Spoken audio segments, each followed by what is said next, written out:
Welcome to the National Women's Fitness Academy podcast. We're here to talk about women's health, female hormones, body image, and all things health and fitness.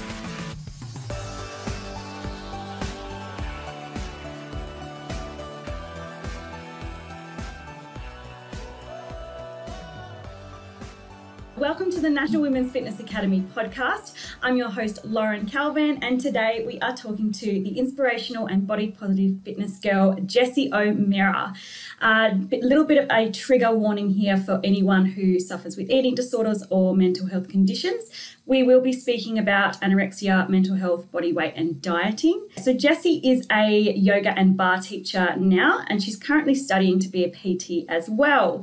She was a childhood dancer, battled with anorexia, and is now on a mission to change the perceptions around health and body image as we are as well. So welcome, Jessie. Thank you so much for coming on the podcast with us today. Tell us a little bit about yourself and your journey. Oh, hello. Thank you so much for having me.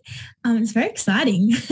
I'll guess a little bit about me. I've always loved movement, and especially movement to music is my favorite. So I've always been like an active person. So has my family. It's just been like a really fun thing we always did together. I was dancing ever since I was like 4 years old. So it was something I always did.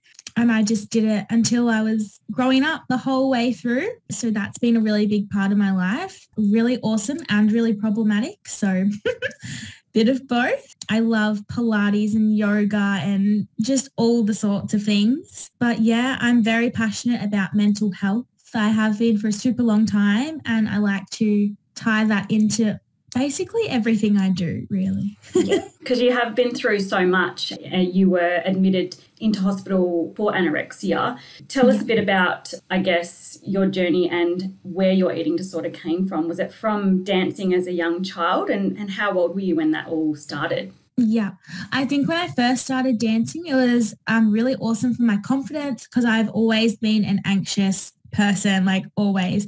So when I first started dancing, it was really boosting my confidence.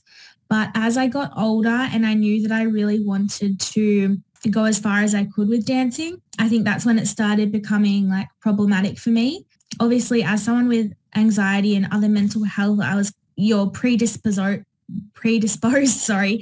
to things like eating disorders, but definitely dancing played a massive role in that happening. I think even just the fact of staring at yourself and other people in the mirror for hours on end is really hard. And then, yeah, I mean, people will just blatantly tell you to lose weight. So that's always super challenging. Yeah. Wow. How old were you when, was it your dance teacher told you to lose weight? Yeah. The first time they told me I would need to lose weight, I think I was about 16 or 17, and like I was still at high school and all that, and I was just dancing like after school and everything. I knew that I wanted to go to full time, but yeah, they said, if you want to go, like you're going to need to lose weight. So the first time I was about 16 or 17, and then when I reached full time, so when I was like 18 and 19, stuff like that would be said all the time. So yeah. And if you don't mind me asking, what weight were you? Yeah, at the time I thought that I was big, I guess, but actually recently I've looked back at photos of that time, because for a while I didn't really want to look. I didn't want to like remember that, but honestly I was such a normal size human. Like honestly, I think smaller than the average person. I honestly like would have been just like a regular like size 10, like in clothing, like a very normal size. That's smaller than I am now. So I think it's actually so crazy that someone of that size would be told to lose weight, but yeah. You do hear a little bit about it with like gymnastics and dancing and young girls having to lose weight. Do they tell you there's a reason for it? Is it all basically purely based on image? Yeah, I think, it's purely based on image, really. I remember like one time they just said, you won't get hired if you don't lose weight, or there won't be any costumes to fit you, that sort of thing. It's purely based on looks. It has nothing at all to do with skill or anything. It's purely just what you look like and how you're going to fit into a costume or, yeah, it's all superficial, which is really hard. Yeah. And then you've got all the other girls you're comparing yourself to and competing with, and it must have felt awful. Do you remember like how that felt being a 17-year-old? Yeah, it was not good for the self-esteem at all. Yeah. And even though a lot of the, especially when I was still at like high school, all the girls there were like beautiful friends, and I'm still friends with a lot of them. So it's actually a very horrible feeling to find yourself comparing what you look like to like your good friends. It's just not a nice feeling to have, really. And, you know, if we were competing and things like that, we should be working as a team. And so I think it's actually like counterproductive to be comparing yourself to the other members of your group. But then at full time, everything just seems like a competition. And I met so many amazing people there, but you always feel like you're being careful because you're not sure if someone's being nice to you or they're competing with you, or are they telling you look nice because you actually look nice, or do you not? Like, yeah. It's all a bit much. Mess with your head. Yeah. Yeah. And I remember reading something you said about you got punished by them taking your meal times away at dancing. What was that about? When I was there in the environment, I was like, oh, well, this sucks. And then when I've come out of it and I've been away from that for a few years, I'm like, oh my goodness, that is like completely mad. So bad. Also, like, how is anyone supposed to perform at their best when you haven't fueled yourself? I guess we'd be rehearsing really intensely and they'd just say, you know, that wasn't good enough. Like, we're not having dinner. We're going to keep rehearsing. So bad luck. Things would get demonized a lot. Even if your meals weren't taken away from you, it would be like, you know, why you're eating such and such, or, you know, who had a can of Coke in the fridge? That's disgusting. Yeah. It's like silly things that just don't really need to be said. Yeah, definitely. And so at what point did that turn into restriction and anorexia, or was it sort of undiagnosed for a long time, or did you know that was happening? Yeah, I think it really started with more like orthorexia kind of tendencies. When I was in the late stages of high school, I just decided I would just eat like, quote, healthy, which how do we even define healthy? But in my brain, I was like, quote, healthy. So I just started cutting out a lot of things that I'd usually eat. To everyone else, I probably looked like I was just a very clean eater. And my friends, when I've asked them, they said, yeah, you just only ate like healthy things. And I did that for like a couple of years, I would say. And I was counting my calories and things like that. So I wasn't restricting too much, but it was definitely very harmful, and I found it hard to eat out or enjoy myself doing things that wasn't like set in my mind. And I did that for the end of high school and my first year of full time. But by the end of the first year of full time, it started switching into like, well, I was still being told I was one of the bigger people, and I'd look around and that was true. So then I was like, well, it's not enough. What I'm doing isn't enough. So yeah, that's when I think I just spiraled more into restriction. So I just started cutting out food groups at a time. And then, yeah, you think you're under control, but then you realise you're really not. Yeah. Because you are controlling what you're putting in your body, you feel like you're in control, but it's actually controlling you. So you went from that orthorexia tendencies into spiraling into anorexia, and then were you admitted into hospital? Was it once, or was it a few times, or how did that work? Yeah, so when I was at full time, originally they said when I started dropping weight really fast, they said, oh, well done, keep going, you're doing really great. But my parents at home were like, this is not right. So after the mid-year showcase, I just ended up in like the medical ward of a hospital just because I had we've been rehearsing every day for a few weeks. And so after the show, my body just crashed. I couldn't stay awake. I was just like, I had nothing left to give. So I ended up in hospital, but I was like, nah, I don't have an eating disorder. I didn't admit it. I didn't tell, I was like, no, I don't. So they just gave me like lots of fluids, lots of things in the drip. And then after I was like stable, because my heart was being a bit weird, after I was stable, they just sent me home. And then I kept going to dancing, kept doing what I was doing. And it just got completely horrible. By the end of the year, it was just ridiculous.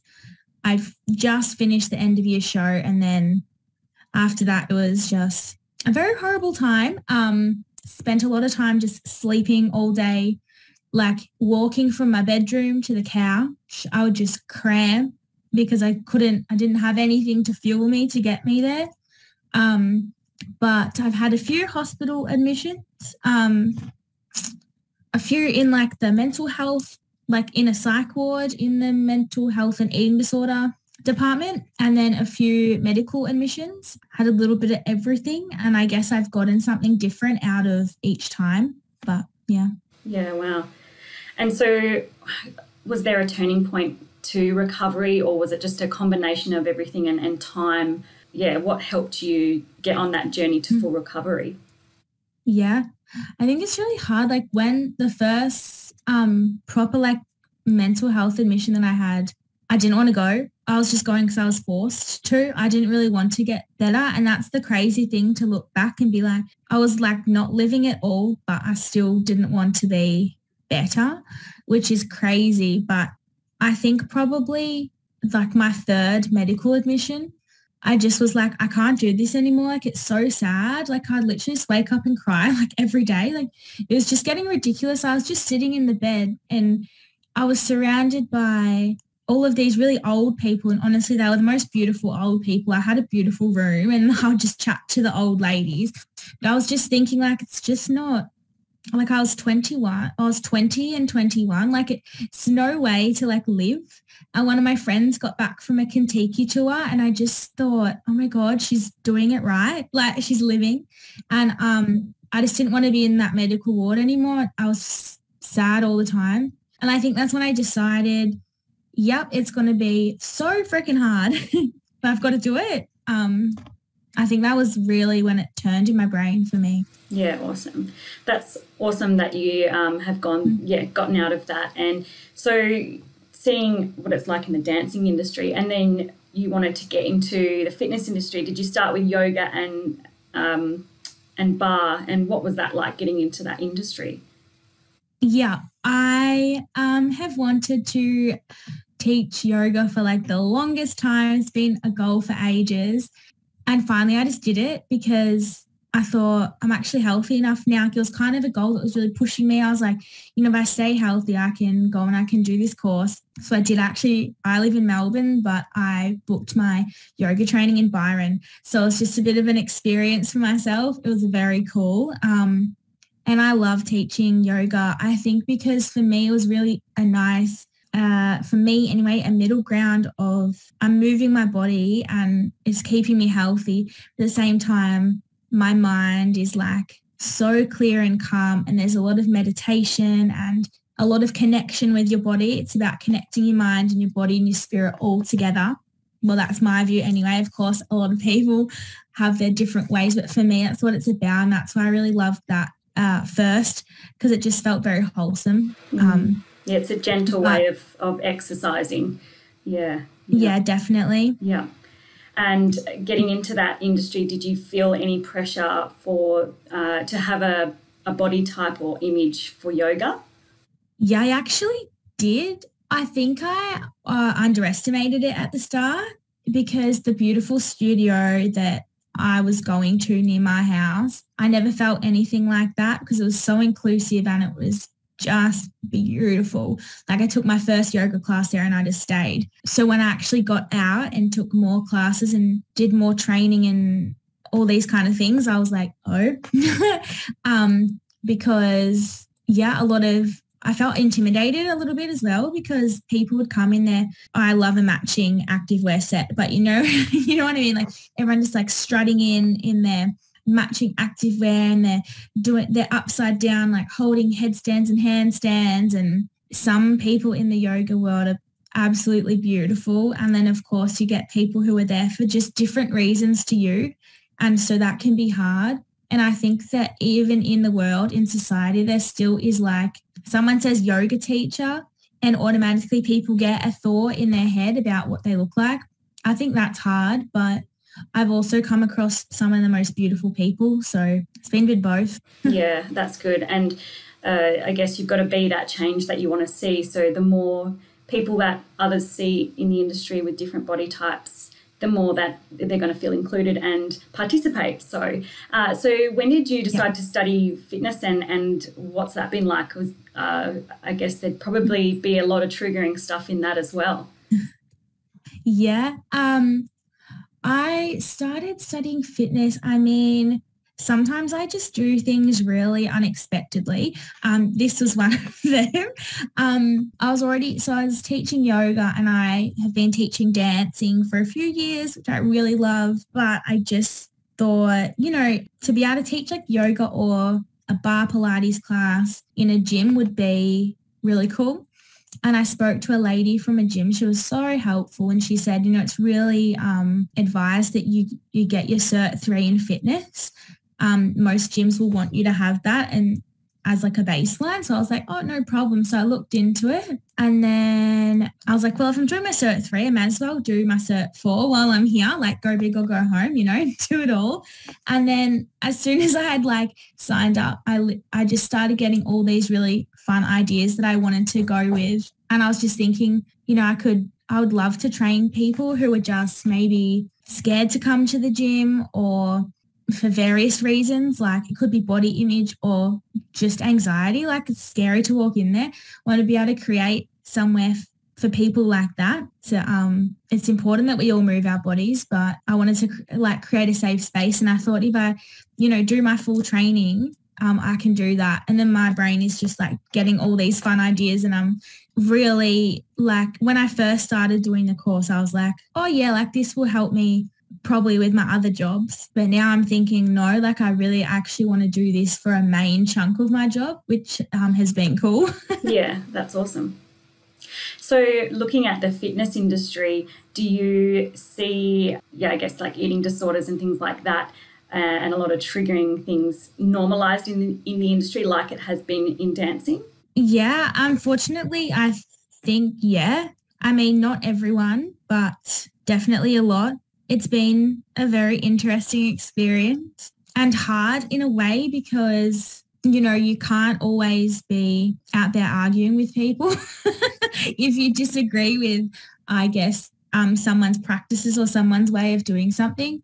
I've just learned, you know, you just have to just take a breath and just let them do what they're doing and almost let people find things out for themselves. But in the fitness industry, I personally think there's a lot of change that needs to happen, which was also a major reason why I started the course, just because I thought, you know, if I can help a little bit of change happen, I think that would be awesome. But yeah, I think maybe balance is the main word that comes to mind when I think about the fitness industry. I think balance would be nice because, I mean, I'm not anti-exercise, I'm not anti-weight loss. I think balance is really important. Like, you know, a lot of people going to the gym with these really strict meal plans and they're only allowing themselves like one day a week where they can eat something different.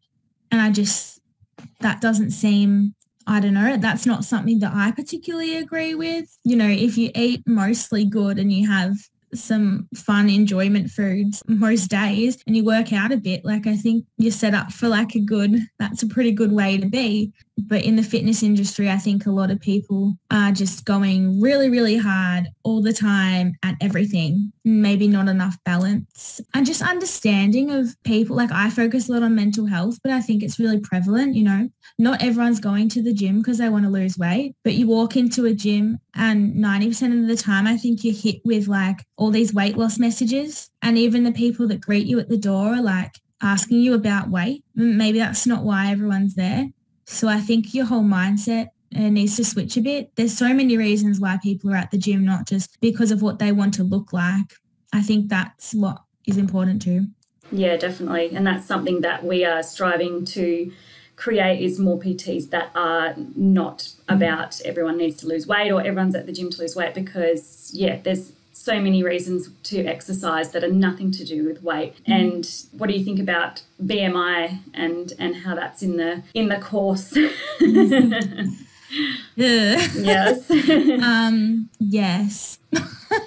I struggled with that one. I'm not going to lie, I really struggled with that. Yeah. Yes, I could probably talk for a very long time about that. Yes. But I think it's probably important to know what it is and that sort of thing. Some people may still want to use it. When I'm finished my course and I'm actually practicing, I will actually refuse to use it. I think it's super outdated, obviously. It's from years and years and years and years ago. There's not much science behind, well, actually pretty much no science behind it. It's just a mathematical equation written by a mathematician, only tested on white European young males. So that basically cuts out a lot of us. Yet we're still using it. So I just don't think that it's very accurate. I think there's a lot of other measures that we can use. I think a lot of the fitness courses, a lot of them need to be careful of the delivery of it because, we do need to know about it, but the limitations, I think, really need to be enforced, especially these days that we now know so much more than we used to. Like back when it was created, we just didn't know as much, so you almost can't blame people. But now we know so much, so there's kind of no excuse now to pin so much like value on that number. I just think that the way that it's taught actually needs to go into a bit more depth because, it's very easy to just use that number and not understand where it's come from or why it doesn't work. Yeah, for sure. It's something that we are trying to raise more awareness of and get changed in the national curriculum. So hopefully we can continue that work, and the more people we get like you in the industry that are questioning it, the better off we'll be at being able to do that. So you share a lot of body positive, posts and images on your Instagram. Does that help you with your mental health and with your recovery and stuff like that? Just sharing and having that community? Yeah, I definitely think so. When I started my Instagram, it was 100% for the wrong reason. Like I was so unwell when I started it. And I think because I was just feeling alone, I just wanted to connect with other people who were having an eating disorder. And it's actually interesting when I scroll back down and I see like the progression of like what's happened. Like the start is me just being sad and like sick. And then in the middle stage, it's me like going out and being like, I am eating a cake or like I'm eating chips or like challenging all these things. And then now it's more just about like living a wholesome life and that everyone's body is beautiful no matter what. If you treat your body with care, whatever it looks like is beautiful. So it's interesting to see the progression, but I really enjoy posting. Like people send me messages and I'll say, yeah, but I posted it because I need it too. No one's out here being perfect. I think that's like important to know. Like when I post things, it comes from my heart as well. I'm not just posting it because it's random. Yeah, for sure. Yes. So do you still have like those intrusive thoughts about wanting to lose weight or pressure to lose weight? And if so, how do you deal with those? Yeah, I think that it kind of comes in waves a little bit, which I also think is very normal. I don't know many people that realistically will feel amazing about their body every single day. I think it's an unrealistic expectation to have. Some days I wake up, I look at myself and I'm like, damn, you look so good today. And like, a couple of days later, I might be like, oh, like feeling not amazing. It's more just the way that I respond to my thoughts. I'm really good at catching them and talking myself through. So if a thought comes up like, I don't know, you should work out more today because you don't look amazing or whatever it is, I'm really good at catching the thought and being like, well, let's kind of work through that. I usually just sit down, have a think about it, and I always come back to like, am I like feeling happy? Like usually like, yeah, I'm feeling pretty good. Do I have friends and family around me that love me? Yes. Realistically, do I look different to 3 days ago? No. And that's fine. Like, am I treating my body with care? If it's a yes, then I'm fine. I don't need to do anything crazy. It's more just talking myself through the little steps. Because, on it, mostly for me, it's like the irrational brain that comes at me with the really negative thoughts. You know, I sit down and take a moment to get that rational brain back and think through it. It's fine. And I just come back to, you know what I look like shouldn't matter to anyone anyway. So regardless, like I can't put on 10 kilos overnight, but even if I did, it shouldn't matter. So it usually helps me. But yet is finding something that works for yourself, because everybody's different. Yeah, for sure. You've got to challenge those thoughts, challenge why you're thinking them, and get yourself out of that negative thought pattern. It's, really such a good, valuable skill to have. And I guess someone that's been through everything you've been through, you've really mastered that, and hopefully people that are listening or who follow you can get in on that, because it's definitely a skill that women need to have, or anyone needs to have in life, the way that we're bombarded with images and pressure to look a certain way. I guess lastly, I just wanted to ask you, what advice would you have for other girls wanting to get into the fitness industry as a career? Yeah, I would just say go for it. Absolutely go for it. It's always scary. Even still, sometimes I'm questioning, like, is this the right thing to do? The right thing will happen if it's like what you deep down want to do, just go for it. Just get started, because if you're anything like me, you get started because of one or two reasons. And once you do start, you find like 20 more reasons why you want to be there.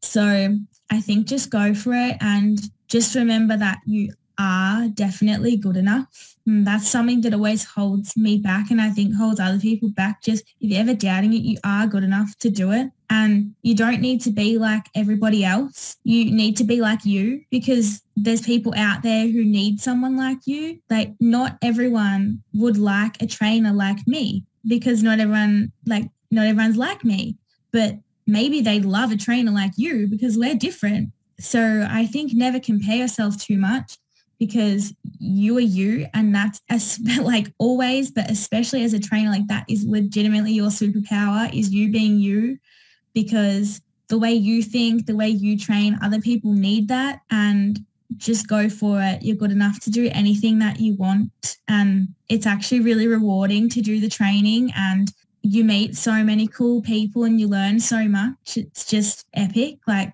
don't overthink it. If you want to do it, go for it. Thank you so much for being on the podcast with us today, Jessie. If anyone wants to get in contact with you or follow you, what's your Instagram? My Instagram is Flourishing Jessie. So, yeah. Come say hi. Yeah. I'd love to actually chat to people who come look at my page, because I still get so just shocked and also so excited that people relate to what I post. So I love to have chats with people. So come and say hi. Yeah, awesome. And you are training you're doing barre and yoga, or whereabouts do you do your yoga sessions? Yes, I'm currently teaching barre and yoga. So I'm teaching, I do a few online people for yoga, actually, privates. I do them on Zoom, when people request. I'm always happy to do that, but I'm actually just teaching at a couple of studios near me in Melbourne. So I'm, teaching barre and yoga a few nights a week, which is really nice. Awesome. All right. Well, if I'm ever in Melbourne, I'm definitely going to come and jump in on one of those sessions. All right. Thank you so much. Thank you so much, Lauren. Thank you for listening to the National Women's Fitness Academy podcast. I'm your host, Lauren Calvin. We would absolutely love it if you could screenshot and tag us at Instagram at womensfitnessacademy_Oz. If you'd like some more information on how to become a master female trainer, head to www.nwfacademy.com.au.